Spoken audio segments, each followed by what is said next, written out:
Hello doctor Abdussalam Umar with you. ഇന്നലെ രാത്രി ഒരു 10 മണി സമയമായപ്പം സ്വിറ്റ്സർലാൻഡിലെ ലൂസേൺ എന്ന് പറഞ്ഞ റെയിൽവേ സ്റ്റേഷനിൽ നിന്ന് ഞാൻ എന്റെ അക്കോമഡേഷനിലേക്ക് ബസ്സിൽ ഇങ്ങനെ ട്രാവൽ ചെയ്യായിരുന്നു കേട്ടോ. അപ്പൊ ഞങ്ങള് കുറെ ബസ് ഒരു 10-15 സ്റ്റോപ്പ് ഉണ്ട്. അപ്പൊ ഒരു 5 സ്റ്റോപ്പ് കഴിഞ്ഞതിന് ശേഷം എല്ലാവരും ഇറങ്ങി. ഒരു കപ്പിള് മാത്രം അതിലുണ്ടായിരുന്നത്. ഞാനുണ്ട്, ഞാൻ എന്റെ അക്കോമഡേഷനിലേക്ക് പോകാൻ. അപ്പൊ അവരിങ്ങനെ ഇരുന്ന് കുറെ നേരം സംസാരിച്ചുകൊണ്ടിരിക്കുന്നു. അവിടെ 2 കുട്ടികളുണ്ട്. കുറെ നേരം സംസാരിച്ചുകൊണ്ടിരിക്കുന്നു. അങ്ങനെ അവള് കുറച്ച് കഴിഞ്ഞപ്പോ അയാൾ അവളുടെ കണ്ണിലേക്ക് ഇങ്ങനെ നോക്കി, ഇങ്ങനെ ഒരു സ്നേഹനിബിഡമായ ഒരു നോട്ടം ഉണ്ടല്ലോ, അങ്ങനെ നോക്കി കുറച്ച് കഴിഞ്ഞിട്ട് അയാള് അവളുടെ ഇവിടെ ഇങ്ങനെ ഒരു ഉമ്മ കൊടുത്തു നെറ്റത്ത്.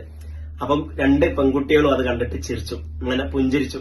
അപ്പൊ രണ്ടുപേരും ആ 2 കുട്ടികളെയും വാരി പിളർന്നിട്ട് ഉമ്മ കൊടുത്തു.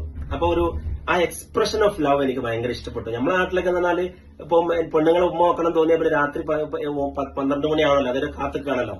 അതായത് നമ്മൾ അടി കൂടണമെങ്കിൽ പ്രശ്നമൊന്നുമില്ല, എപ്പോഴും ആരും എവിടുന്ന് അടി കൂടാ, അതിനാരും കണ്ടാലൊന്നും കുഴപ്പമില്ല. പക്ഷെ ഒരു ഉമ്മ വെക്കണത് മക്കളാരെയും കണ്ടാൽ വലിയ പ്രശ്നമാണ്. കുട്ടികൾ കാണുന്നിട്ട് നമ്മൾ ശരിക്കും യൂറോപ്യൻസ് നിന്ന് ഒരുപാട് സാധനങ്ങൾ പഠിക്കാണ്ട്. അതിൽ എനിക്ക് ഏറ്റവും ഇഷ്ടപ്പെട്ടത് അവരുടെ എക്സ്പ്രഷൻ ഓഫ് ലവ്. ഞാൻ പറഞ്ഞത് ഡിസ്പ്ലേ ഓഫ് ഇൻഡീസൻസി ഇൻ പബ്ലിക്കിനെ കുറിച്ചല്ല, വളരെ ഡീസന്റ് ആയിട്ടുള്ള നല്ല സ്വന്തം ഭാര്യയെ ചേർത്ത് പിടിച്ച് അവളുടെ നെറ്റത്ത് ഒരു ചുംബനം കൊടുക്കുന്നത് ആ കുട്ടികൾ കണ്ടതിൽ ഭയങ്കര രസമാണ് സംഭവം. ഭയങ്കര, അതായത് അയാൾക്ക് അപ്പം ഉമ്മ വെക്കണം തോന്നി, അവളെ കണ്ണിലേക്ക് നോക്കി പുഞ്ചിരിച്ചു, സംസാരിച്ചു, ഭയങ്കരമായിട്ട് പുഞ്ചിരിച്ചിട്ട് ഒരു ഉമ്മ കൊടുത്തു. എന്ത് രസം എന്നറിയാം. ഒന്ന് ട്രൈ ചെയ്തൊക്കെ പബ്ലിക്കിൽ വേണ്ട, എന്നാലും അവര് മാത്രമുള്ള ഒരു സ്ഥലത്തെങ്കിലും